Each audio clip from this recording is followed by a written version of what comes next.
Hello students, তোমরা যারা গৌরবঙ্গ ইউনিভার্সিটির আন্ডারে ফোর্থ সেমিস্টারে ছাত্রছাত্রী আছো এবং তোমাদের রাষ্ট্রবিজ্ঞান সাবজেক্টটা মাইনর হিসেবে আছে, আজকের ক্লাসটা তোমাদের জন্য খুবই গুরুত্বপূর্ণ।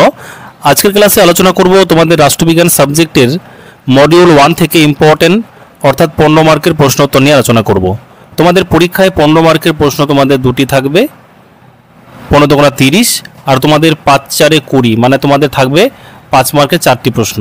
ঠিক আছে, এটা তোমাদের হচ্ছে নম্বর বিভাজন। এবারে চলো তোমরা ফার্স্ট যে মডিউলটা রয়েছে এখান থেকে তোমাদের সবথেকে ইম্পর্টেন্ট প্রশ্নটা আমি আলোচনা করব। প্রশ্নটা হচ্ছে পশ্চিমা রাষ্ট্রচিন্তার বৈশিষ্ট্যগুলি আলোচনা করো। এই প্রশ্নটা 2022 সালে এসেছিল, আর যেগুলো মানে প্রশ্নগুলো রিপিট হয়, মানে যেগুলো বিগত সালে এসছে সেগুলো কিন্তু বেশি বার রিপিট হয়, মানে সেগুলো ইম্পর্টেন্ট থাকে। তারপরে অথবা পশ্চিমা রাষ্ট্রচিন্তার তাৎপর্য প্রাসঙ্গিকতা আলোচনা করো। দুটো প্রশ্নের উত্তর কিন্তু একটাই হবে। প্রথমে ইন্ট্রোডাকশন অর্থাৎ ভূমিকা লিখতে হয়।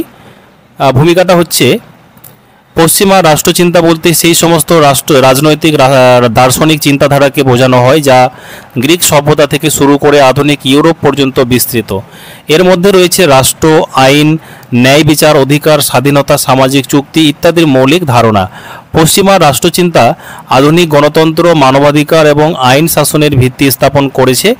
এই রাষ্ট্রচিন্তাগুলি বিভিন্ন সময়ে বিভিন্ন রাজনৈতিক, সামাজিক ও অর্থনৈতিক বাস্তবতার প্রতিফলন ঘটিয়েছে।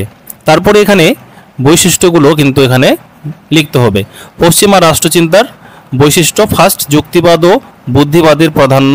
পশ্চিমা রাষ্ট্রচিন্তায় যুক্তি বুদ্ধির গুরুত্ব অপরিসীম। প্রাচীন গ্রিসের সক্রেটিস, প্লেটো এবং অ্যারিস্টটল যুক্তি নির্ভর বিশ্লেষণের মাধ্যমে রাজনৈতিক আদর্শ ব্যাখ্যা করেছেন।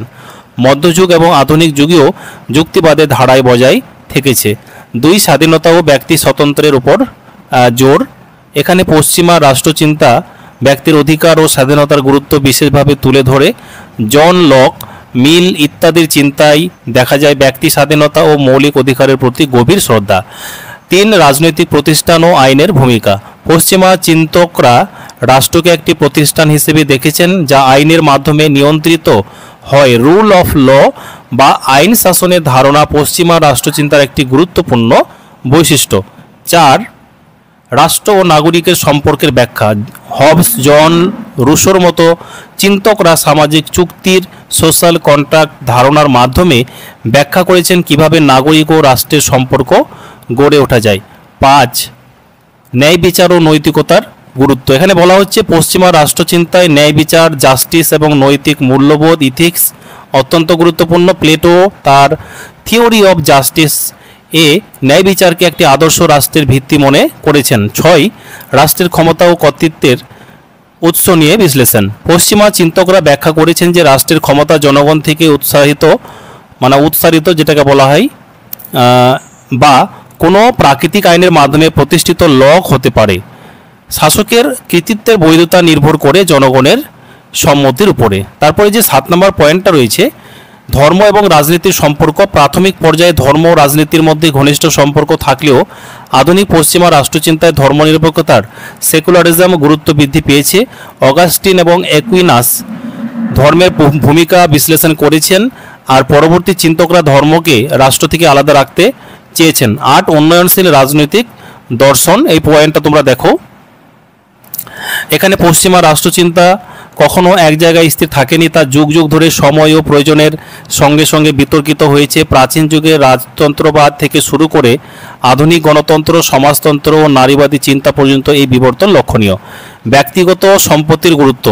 জন লক তার 2 ট্রিটিস অফ গভর্নমেন্টে ব্যক্তিগত সম্পত্তির অধিকারকে মৌলিক অধিকার হিসেবে স্বীকৃতি দিয়েছেন, যা পরবর্তী পশ্চিমা চিন্তায় গভীর প্রভাব বিস্তার করে। তারপর তোমরা 10 যে পয়েন্টটা এটা দেখো, সমাজ ও অর্থনীতির ভূমিকা স্বীকৃতি। এখানে বলছে মার্কস ও এঞ্জেলসের মত চিন্তকরা অর্থনৈতিক কাঠামোকে রাষ্ট্রচিন্তার কেন্দ্র নিয়ে এসেছেন। তারা দেখিয়েছেন কিভাবে উৎপাদনের সম্পর্ক এবং শ্রেণী সংগ্রাম রাজনৈতিক প্রভাবিত করে। উপসংহার, পশ্চিমা রাষ্ট্রচিন্তা শুধু ইউরোপীয় সমাজকে নয় বরং বিশ্বব্যাপী আধুনিক রাজনৈতিক চিন্তাধারাকে গভীরভাবে প্রভাবিত করেছে। ব্যক্তি স্বাধীনতা, মানবাধিকার, ন্যায় বিচার এবং গণতন্ত্রের মতো গুরুত্বপূর্ণ ধারাগুলি পশ্চিমা রাষ্ট্রচিন্তার অবদান, তাই 21শ শতাব্দীতেও এর প্রাসঙ্গিকতা অক্ষুণ্ণ রয়েছে। তারপরে তোমরা এখানে নিচে একটু হাইলাইট করতে পারো পরীক্ষকের আকর্ষণের জন্য, পশ্চিমা রাষ্ট্রচিন্তা মানব সভ্যতার বিকাশের এক অবিচ্ছেদ্য অধ্যায়, যা ভবিষ্যৎ রাষ্ট্র পরিচালনার ক্ষেত্রেও পথ প্রদর্শক হবে। আমি এটা তোমাদের হাইলাইট করার জন্য আমি জাস্ট আমার এটা অপিনিয়ন, এই মানে উপসংহারের পরে অর্থাৎ এই পয়েন্টগুলো লেখার পরে এটা লিখলে পরে পরীক্ষক মানে যে পরীক্ষক আছেন যিনি খাতা দেখবেন তিনি কিন্তু অত্যন্ত খুশি হবেন এবং নাম্বারটা কিন্তু তোমাদেরকে কিন্তু দিবেন।